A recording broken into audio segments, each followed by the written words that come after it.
Hello my dear student, आज का हमारा टॉपिक है turgor pressure and wall pressure. ठीक है। अब टर्गर प्रेशर और वॉल प्रेशर होता क्या है, इसके पहले के वीडियो में आपको हमने पढ़ाया था ऑस्मोटिक प्रेशर, जिसको शॉर्ट फॉर्म में कहते हैं ओपी। तो उसी तरह हम लोग पढ़ेंगे टीपी और डब्ल्यूपी। अब ये टीपी और डब्ल्यूपी क्या होता है और इनके माध्यम से प्लांट में किस प्रकार से ट्रांसपोर्टेशन की प्रक्रिया होती है, इसको हम लोग समझेंगे। ठीक है।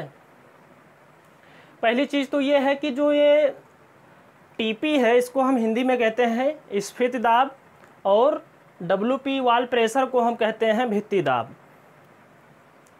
और इसके अलावा ओपी से इनका क्या होता है, संबंध होता है। तो इस वीडियो में हम लोग समझेंगे कि किस प्रकार से ओपी, टीपी और डब्ल्यूपी एक दूसरे के साथ मिलकर काम करते हैं और इनके माध्यम से जो है प्लांट में ट्रांसपोर्टेशन की जो प्रोसेस है एक सेल से दूसरे सेल में वो संभव हो पाती है। तो सबसे पहले हम समझेंगे कि टीपी वास्तव में होता क्या है। तो यहाँ पर इसका डेफिनेशन दिया गया है। जब एक प्लांट सेल को प्योर वाटर में रखा जाता है, अब यहाँ पर मतलब ये है कि जैसा कि आपको पहले ही हमने बताया है कि जो प्योर वाटर का जो ऑस्मोटिक प्रेशर होता है, जो ओपी होता है, वो क्या होता है, शून्य होता है, जीरो होता है। और आपको एक कॉन्सेप्ट मालूम है कि कम ऑस्मोटिक प्रेशर से अधिक ऑस्मोटिक प्रेशर की ओर वाटर का मूवमेंट होता है। तो इसलिए हम जो है प्लांट सेल को कहाँ रखते हैं, प्योर वाटर में रखते हैं।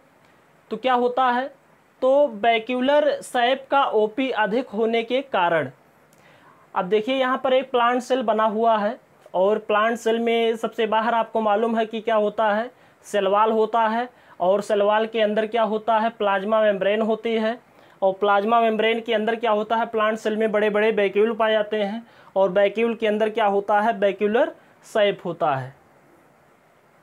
तो वैक्यूलर शेप का जो ऑस्मोटिक प्रेशर होता है वो सेल के बाहर के ऑस्मोटिक प्रेशर से हमेशा क्या होता है, ज़्यादा होता है। तो वैक्यूलर शेप का ऑस्मोटिक प्रेशर अधिक होने के कारण वाटर मॉलिक्यूल सेल में एंटर करते हैं। कम ओपी से अधिक ओपी की ओर वाटर मूव करेगा। तो बाहर का ओपी क्या है, कम है, अंदर का ओपी क्या है, ज़्यादा है। इस तरह से यहाँ पे लिख देते हैं, ये अंदर का ओपी है तो ये क्या होता है, ज़्यादा होता है, जिसके कारण वाटर मॉलिक्यूल कहाँ प्रवेश करते हैं, सेल शेप में, वैक्यूलर शेप में प्रवेश करते हैं, जिसके कारण साइटोप्लाज्म सेल वॉल पर बाहर की ओर दबाव डालता है। अब कहने का मतलब यह है कि जैसे जैसे water molecule cell vacuolar shape में यानी साइटोप्लाज्म में प्रवेश करेंगे तो क्या होगा कि जो वॉल, सेल वॉल है, जो कोशिका भित्ति है, उसके ऊपर एक प्रेशर बनेगा, एक दाब बनेगा बाहर की ओर। इसी दाब को हम क्या बोलते हैं, स्फीत दाब, या इसको हम टीपी के नाम से जानते हैं। मतलब यह है कि कम ओपी से अधिक ओपी की ओर वाटर मूव करेगा तो वैक्यूलर शेप में वाटर मॉलिक्यूल जाएंगे।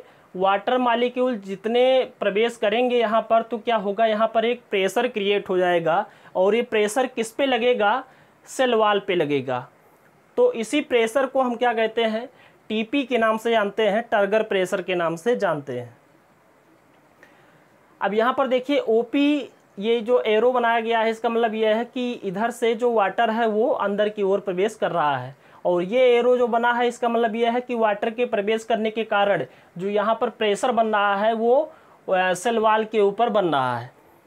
और उधर से क्या होता है, विपरीत दिशा में टीपी के बराबर ही लेकिन विपरीत दिशा में कोशिका भित्ति भी इसके ऊपर दबाव डालती है। किसके ऊपर, साइटोप्लाज्म के ऊपर, वैक्यूलर शेप के ऊपर। तो उसको हम डब्ल्यूपी कहते हैं क्योंकि वाल के, सेल वॉल के द्वारा वो प्रेशर बनता है। तो इसीलिए उसको हम डब्ल्यूपी, या इधर देख रहे होंगे आप, यहाँ पे लिखा है एरो बन करके डब्ल्यूपी, यानी कि वॉल प्रेशर टीपी के जितना ही एक दूसरे के विपरीत दिशा में काम करते हैं। अब यहाँ पर हम समझ लेते हैं कि डब्ल्यूपी क्या है। तो सेल वॉल रिजिड होने के कारण, जैसा कि आपको मालूम है कि जो हायर प्लांट होते हैं उनका सेल वॉल सेलुलोज का बना होता है और काफ़ी हार्ड होता है। सेल वॉल के रिजिड होने के कारण टीपी के बराबर दाब, किंतु विपरीत दिशा में साइटोप्लाज्म पर दाब डालती है, इसे हम WP कहते हैं। मतलब यह है कि जो TP है उसके विपरीत दिशा में सेल वॉल के द्वारा प्रेशर क्रिएट होता है, जिसको हम वॉल प्रेशर के नाम से जानते हैं। ये है कि जितना TP बनेगा उतना ही क्या बनता है, WP बनता है। जितना प्रेशर साइटोप्लाज्म पर सेल वॉल पर लगता है, जितना प्रेशर साइटोप्लाज्म के द्वारा सेल वॉल पर लगता है, उतना ही दाब सेल वॉल इनसाइड साइटोप्लाज्म पर डालता है। मतलब जितना TP बढ़ेगा उतना ही क्या बढ़ता है, WP बढ़ता है। अतः TP इक्वल टू WP, मतलब TP किसके बराबर है, WP के बराबर होता है। TP equal to WP। हाँ, ये है कि दिशा इसकी जो होती है वो विपरीत होती है। मतलब इधर से अगर TP काम कर रहा है तो इधर से क्या काम करेगा, WP वॉल प्रेशर काम करेगा। तो एक दूसरे के समान ही प्रेशर होता है, बस इसकी दिशा क्या होती है, विपरीत होती है। अगले स्टेप में हम देखते हैं कि इसके बारे में और क्या डिटेल्स है।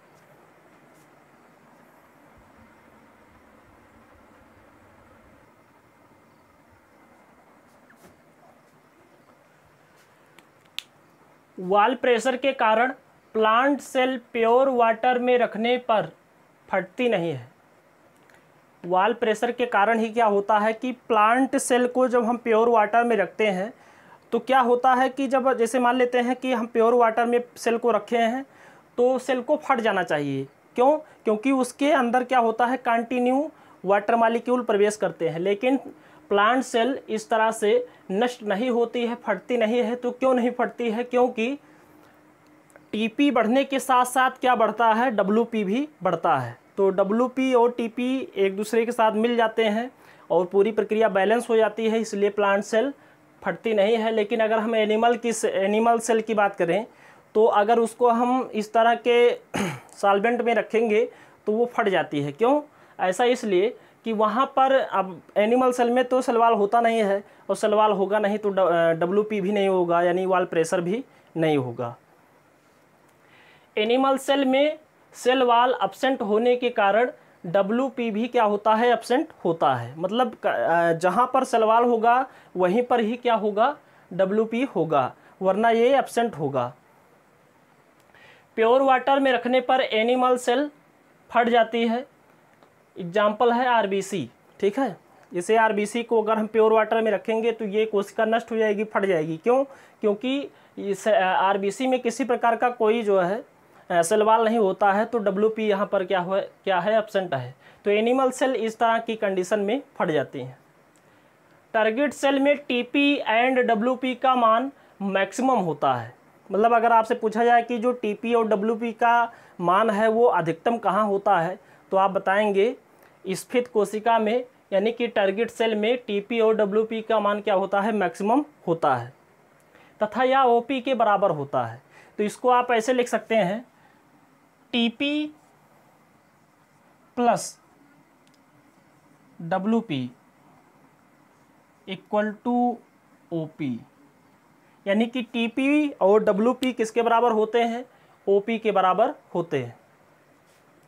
इसके बाद में हम बात करते हैं प्लाज्मोलाइसिस के समय। अब ये प्लाज्मोलाइसिस क्या होता है, तो इसको हम हिंदी में कहते हैं जीव द्रव्य कुंचन। जीव द्रव्य कुंचन, इसमें क्या होता है कि जो सेल के अंदर का जो प्रोटोप्लाज्म होता है वो सिकुड़ कर थोड़े से भाग में रह जाता है। तो ऐसी कोशिकाओं को हम प्लाज्मोलाइसिस कहते हैं, ठीक है।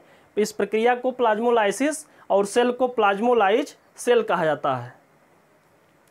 प्लाज्मोलाइसिस के समय TP का मान नेगेटिव होता है, ठीक है। TP का मान क्या होगा, नेगेटिव होगा प्लाज्मोलाइसिस प्रोसेस के समय। ऐसा क्यों? अब जब TP ही नहीं है तो क्या होगा कि किसी प्रकार का कोई जो है प्रेशर बनेगा नहीं सेल के अंदर, तो वो कोशिका जो है सिकुड़ जाती है, रिंकल फॉर्म में चली जाती है। फ्लैसिड सेल में TP क्या होता है, शून्य होता है। किस प्रकार के सेल में? फ्लैसिड सेल में TP का मान क्या होता है, 0 होता है। फ्लैसिड सेल का मतलब होता है सलत कोशिका। TP को हम साई P के नाम से भी जानते हैं। अगर आपसे एग्जाम में पूछा जाए कि टीपी का जो न्यू नेम है, नया नाम है, वो क्या है, तो आप बताएंगे साई-पी। साई-पी क्या है? प्रेशर पोटेंशियल, या इसको हम हिंदी में कहते हैं दाब विभव। क्या कहते हैं? दाब विभव। प्रेशर पोटेंशियल के नाम से जानते हैं। इसका सिंबल क्या होता है? साई-पी। साई-पी का मान हमेशा क्या होता है? पॉजिटिव होता है। साई-पी का मान हमेशा क्या होता है? पॉजिटिव होता है। लेकिन प्लाज्मोलाइसिस या प्लाज्मोलाइज सेल में इसका मान क्या होता है? नेगेटिव होता है। बाकी में क्या होता है? हमेशा इसका मान क्या होता है? पॉजिटिव होता है। टीपी सेल के शेप को मेंटेन करता है। मतलब अगर आपसे पूछा जाए कि सेल का जो शेप है, आकार है, वो कैसे मेंटेन होता है, तो इसका जो आंसर है वो टीपी है। यानी कि टर्गर प्रेशर के कारण ही जो है प्लांट के सेल में उसका शेप क्या होता है? मेंटेन होता है। अगर टीपी नहीं रहेगा तो वो रिंकल फॉर्म में चली जाती हैं। TP cell growth and elongation में भी हेल्प करता है। यानी कि जो प्लांट सेल में वृद्धि और दीर्घीकरण की प्रक्रिया होती है, आप पढ़ चुके हैं प्लांट फिजियोलॉजी में ही हार्मोन्स वाले चैप्टर में कि ग्रोथ और इलांगेशन की प्रक्रिया कैसे होती है, तो इसमें टीपी का काफ़ी योगदान होता है।